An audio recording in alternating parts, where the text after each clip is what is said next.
Cockroach Janata party రీసెంట్గా వీళ్ళు core committee మీటింగ్లు భవిష్యత్ కార్యాచరణ ఏంటి అన్న దాని మీద పెద్ద ఎత్తున రివ్యూలు చేసుకుంటున్నారు. సో ఇది గొప్ప విషయమే, ఎందుకంటే వాళ్ళు ఏం చేయాలి, భవిష్యత్తులో ఏ రకంగా పోరాటాన్ని నిర్మించాలి, పార్టీ అనే ఆలోచన ఇప్పుడు మాకేం లేదు, కానీ మేము పోరాట పంథాన్ని ఎంచుకున్నామని చాలా గొప్పగా వాళ్ళు మాట్లాడుతున్నారు. అయితే ఒక ప్రోగ్రాం పెట్టిరట, ప్రజలేమంటున్నారు క్యా బోల్తీ పబ్లిక్ పేరుతో ఒక సిజేపీ కార్యక్రమాన్ని తీసుకొస్తున్నదట. వచ్చే నెల నుంచి దేశవ్యాప్తంగా నిర్వహించబోతున్నారట. ప్రజలను కలిసి సమస్యలు తెలుసుకుంటాం. గత 10-12 ఏళ్లుగా ప్రజల్లో ఉన్న భయాన్ని తొలగించాం. ఇకపైన ప్రజలు రోడ్లపైకి వచ్చి హక్కుల కోసం పోరాడతారు.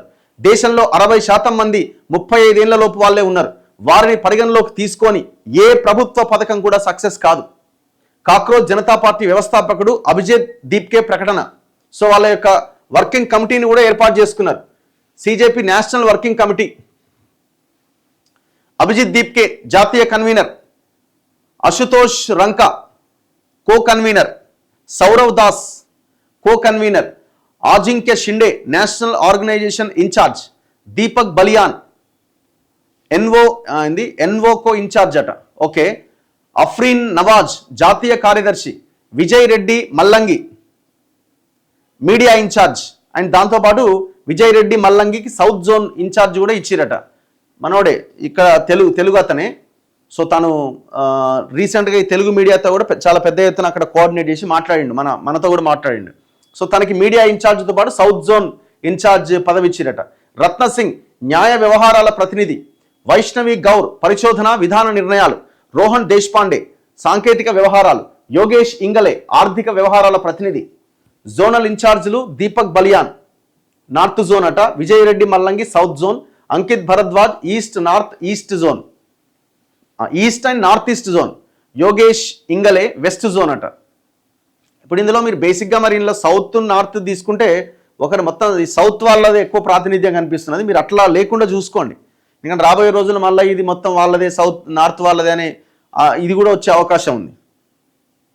నీట్ పేపర్ లీక్ పై పోరాటంతో కేంద్ర విద్యాశాఖ మంత్రి పదవి నుంచి ధర్మేంద్ర ప్రధాన్ను బలవంతంగా దించేసిన కాక్రోచ్ జనతా పార్టీ మరో బృహత్తర కార్యక్రమాన్ని ప్రకటించింది.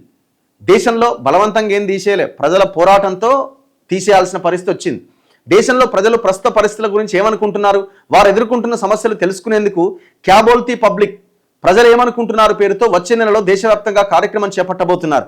పార్టీ వ్యవస్థాపకుడు అభిజిత్ దీప్కే స్వస్థలం మహారాష్ట్రలోని ఛత్రపతి సంభాజీనగర్లోని ఆయన నివాసంలో బుధవారం నుంచి నిర్వహించిన సిజేపీ కోర్ కమిటీ సమావేశాలు గురువారం ముగిసినాయి. అనంతరం ఆయన మీడియాతో మాట్లాడారు. ప్రజల అభిప్రాయాలను తెలుసుకునేందుకు ఈ కార్యక్రమానికి శ్రీకారం చుట్టినట్టుగా వెల్లడించారు. ప్రజల మనస్సుల్లోని భయాన్ని తొలగించాం. దేశ జనాభాలో ప్రస్తుతం 60% మంది 35 ఏళ్ల లోపు వాళ్ళే. వారిని విస్మరించి ప్రభుత్వాలు అమలు చేసే ఏ పథకము విజయవంతం కాదని అభిజిత్ దీప్కే అన్నారు. గత 10-12 ఏళ్లుగా ప్రజల మనసుల్లో నిండిపోయిన భయాన్ని తమ పోరాటంతో తొలగించాం. ఇకపైన ప్రజలంతా ధైర్యంగా రోడ్లపైకి వచ్చి తమ హక్కుల కోసం పోరాటం చేయగలరని పేర్కొన్నారు. ప్రస్తుతం దేశ పరిస్థితుల గురించి ప్రజలు ఏమనుకుంటున్నారు, ఇంకా వారు ఎలాంటి సమస్యలు ఎదుర్కొంటున్నారో క్యా బోల్తీ పబ్లిక్ కార్యక్రమం ద్వారా తెలుసుకోవాలి అని భావిస్తున్నాం. బాబాసాహెబ్ అంబేద్కర్, మహాత్మా గాంధీ, పండిట్ నెహ్రూ సిద్ధాంతాల ఆధారంగా ఈ దేశ అభివృద్ధిని మేము కోరుకుంటున్నాం. భారత రాజ్యాంగ విలువలే మా పార్టీ సిద్ధాంతం అని తెలిపారు. విద్యా ఉద్యోగాలే మా ఎజెండా. విద్యా వ్యవస్థలో సంస్కరణలు, నిరుద్యోగ సమస్య నిర్మూలనే తమ పోరాట ఎజెండా అని దీప్కే ప్రకటించారు. దేశంలో ప్రస్తుతం నిరుద్యోగమే ప్రధాన సమస్య.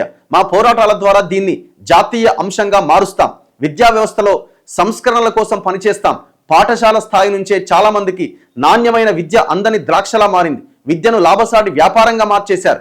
ప్రజల ప్రాథమిక హక్కు అయిన విద్యను కొందరు తమ వ్యాపారాల అభివృద్ధికి ప్రాథమిక వ్యాపారంగా మార్చుకున్నారు. స్కూల్, కాలేజ్, కోచింగ్ ఫీజులు భరించలేనంతగా పెరిగిపోయినాయి. 1వ తరగతికే 1 లక్ష నుంచి 2 లక్షల వరకు ఫీజులు వసూలు చేస్తున్నారు. వీటికి డొనేషన్లు అదనంగా ఉన్నాయి. ఇంత ఫీజు పేద మధ్యతరగతి ప్రజలు ఎలా చెల్లించగలరు? అందుకే ఈ పరిస్థితిని మార్చాలి. మీడియాలో కూడా విశ్వసనీయతను తిరిగి తీసుకొచ్చేందుకు కృషి చేస్తాం. ఈ సమావేశాల్లోనే పార్టీ తొలి నేషనల్ వర్కింగ్ కమిటీని కూడా ఎన్నుకున్నారు. దేశం నలుమూలల నుంచి పార్టీని విస్తరించేందుకు 4 జోన్లకు ఇన్ఛార్జీలను నియమించారు. వచ్చే 6 నెలల్లో రాష్ట్ర లోక్సభ నియోజకవర్గ స్థాయి కమిటీలు కూడా ఏర్పాటు చేస్తామని అభిజిత్ దీప్కే తెలిపారు.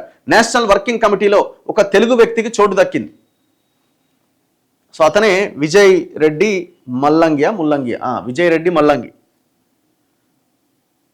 సో చూద్దాం వాళ్ళ పోరాటం ఎలా ఉంటుంది. ఇప్పటివరకైతే వాళ్ళు పర్ఫెక్ట్గానే ముందుకు వెళ్తున్నారు.